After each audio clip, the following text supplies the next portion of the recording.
사무엘상 27장 1절에서 28장 2절입니다. 키워드는 다윗의 가드망명, 좋지 않은 선택, 함께 하시는 복입니다. 다윗이 그 마음에 생각하기를 내가 후일에는 사울의 손에 붙잡히리니 블레셋 사람들의 땅으로 피하여 들어가는 것이 좋으리로다. 사울이 이스라엘 온 영토 내에서 다시 나를 찾다가 단념하리니 내가 그의 손에서 벗어나리라 하고, 다윗이 일어나 함께 있는 사람 600명과 더불어 가드왕 마옥의 아들 아기스에게로 건너가니라. 다윗과 그의 사람들이 저마다 가족을 거느리고 가드에서 아기스와 동거하였는데, 다윗이 그의 두 아내 이스라엘 여자 아이노함과 나발의 아내였던 갈멜 여자 아비가일과 함께하였더니, 다윗이 가드에 도망한 것을 어떤 사람이 사울에게 전하매 사울이 다시는 그를 수색하지 아니하니라. 다윗이 아기스에게 이르되 바라건대 내가 당신께 은혜를 입었다면 지방 성읍 가운데 한 곳을 내게 주어 내가 살게 하소서. 당신의 종이 어찌 당신과 함께 왕도에 살리이까 하니, 아기스가 그날에 시글락을 그에게 주었으므로 시글락이 오늘까지 유다 왕에게 속하니라. 다윗이 블레셋 사람들의 지방에 산 날 수는 1년 4개월이었더라. 다윗과 그의 사람들이 올라가서 그술 사람과 기르스 사람과 아말렉 사람을 침노하였으니 그들은 옛적부터 술과 애굽 땅으로 지나가는 지방의 주민이라. 다윗이 그 땅을 쳐서 남녀를 살려두지 아니하고 양과 소와 나귀와 낙타와 의복을 빼앗아 가지고 돌아와 아기스에게 이르매, 아기스가 이르되 너희가 오늘 누구를 침노하였느냐 하니, 다윗이 이르되 유다 네겝과 여라무엘 사람의 네겝과 겐 사람의 네겝이니이다 하였더라. 다윗이 그 남녀를 살려서 가드로 데려가지 아니한 것은 그의 생각에 그들이 우리에게 대하여 이르기를 다윗이 행한 일이 이러하니라 하여 블레셋 사람들의 지방에 거주하는 동안에 이같이 행하는 습관이 있었다 할까 두려워함이었더라.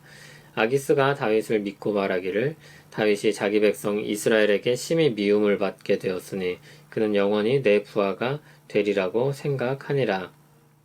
그때 블레셋 사람들이 이스라엘과 싸우려고 군대를 모집한지라.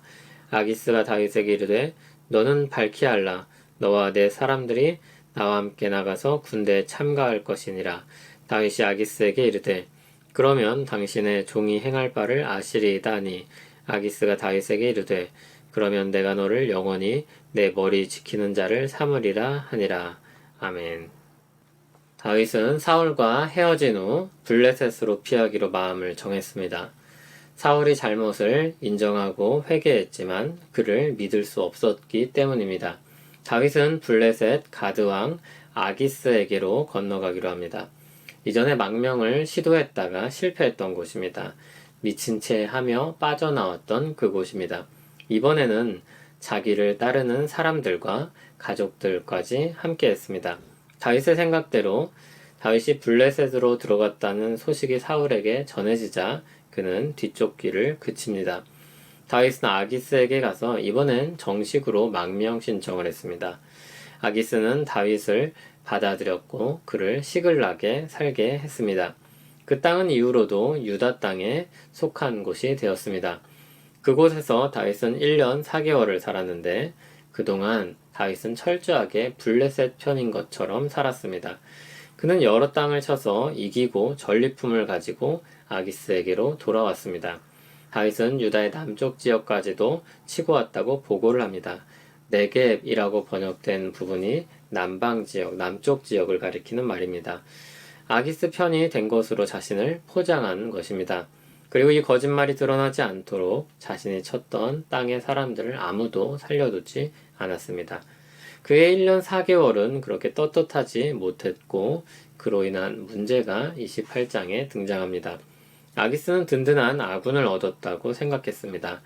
그는 자신을 위해 싸우기도 하고 이스라엘에게는 미움을 받고 있다고 생각되니 돌아갈 일이 없다고 여겼습니다.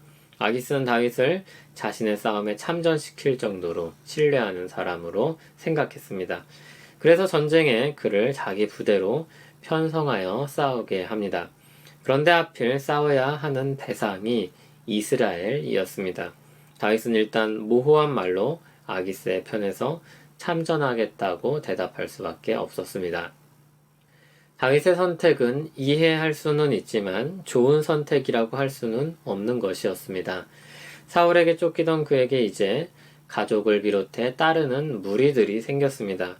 홀로 도망다니던 때와는 다른 무거운 책임감이 주어졌습니다. 부모가 되거나 어떤 책임을 맡게 되면 홀로 있을 때와는 다른 방식의 삶을 선택하기도 합니다. 때로는 그런 삶이 자신의 편의와 취향을 포기하는 것이 될 때도 있습니다. 그런데 다윗의 선택은 그것과 비슷하면서도 좀 다른 양상의 것이었습니다. 하나님께서 기름 부으신 일이 있었고 이스라엘에게 블레셋이라는 이방 나라가 가진 의미 등을 생각한다면 그의 선택은 결코 좋다고 말할 수 없었던 것입니다. 결국 그는 하나님이 도우시지 않으셨으면 이스라엘과 피를 흘리며 싸우게 되었을 것입니다. 그가 용맹했던 만큼 이스라엘에게 큰 피해를 줄 수밖에 없었을 것입니다. 다윗은 훌륭한 신자였지만 궁지에 몰렸을 때 잘못된 선택을 하기도 합니다. 내일 본문을 보면 사울도 잘못된 선택을 합니다. 그는 언제나 그래오기는 했지만 유난히 잘못된 일을 하는 장면이 나옵니다. 그럴 때 하나님은 하나님 편에 선 사람에게 피할 길을 내시고 건져내시는 역사를 일으키십니다. 그러나 사울에게는 그렇게 하지 않으십니다. 그게 그들의 인생의 차이를 만들어냅니다. 그들의 결말이 서로 달라지게 만듭니다. 하나님이 끝까지 함께 하신다는 것은 얼마나 큰 축복인지 모릅니다. 그러면 마음대로 살아도 된다는 말은 당연히 아닐 것입니다. 그것은 철없는 어린아이와 같은 말입니다. 부끄러운 일에 대해서는 부끄러움을 느껴야 합니다. 다만 연약한 우리 삶이 보호를 받고 인도하심을 받게 된다는 의미입니다.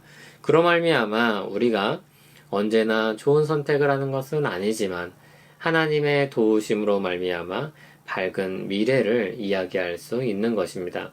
여호와는 나의 목자시니 부족함이 없다는 그 고백을 할 수 있는 것입니다. 그분의 인도하심은 기본적으로 우리를 푸른 초장으로 인도하십니다. 그러나 종종 우리는 음침한 골짜기를 걷기도 합니다. 그럼에도 우리가 해를 두려워하지 않으며 빠져나올 것을 기대하는 이유는 우리와 함께 하시고 보살피며 인도하시는 하나님이 계시기 때문입니다. 이번 한 주간도 하나님이 우리와 함께 하실 것입니다. 그 은혜를 힘입어 또 한 주 살아가는 우리 모두 되길 바랍니다. 우리가 낭망하지 않고 인내하고 다시 일어설 수 있는 이유는 우리와 함께하는 하나님이 계시기 때문입니다. 우리와 함께 하시는 하나님 때문에 삽니다. 하나님이 함께 하심을 믿고 더욱 힘써 주를 따라 살아가기를 원합니다. 주의 길로 인도하여 주시옵소서.